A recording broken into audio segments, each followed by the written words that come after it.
Hey friends, if you wish to fix the error Windows cannot connect to the printer operation and failed with the error 0x00003e3, then please watch this video.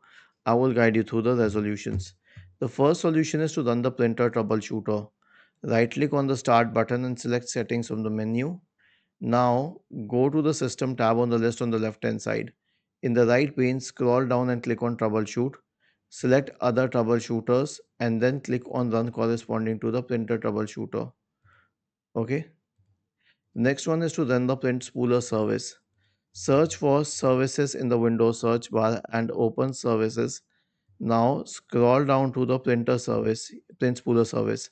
Right click on it and then select restart. And lastly, reinstall the printer driver. So search for device manager in the Windows search bar and open device manager. Expand the list for printers. Okay, if you find them here, we have printer drivers. No, we don't have them, but I'll show you on a different driver. You simply need to expand the list of printer drivers, right click and update the drivers. I don't have a printer, that's why it's not showing printer drivers here.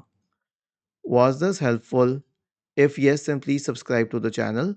If not, then let us know in the comment section of the video on how we could help you further. Thank you for watching this video and have a nice day.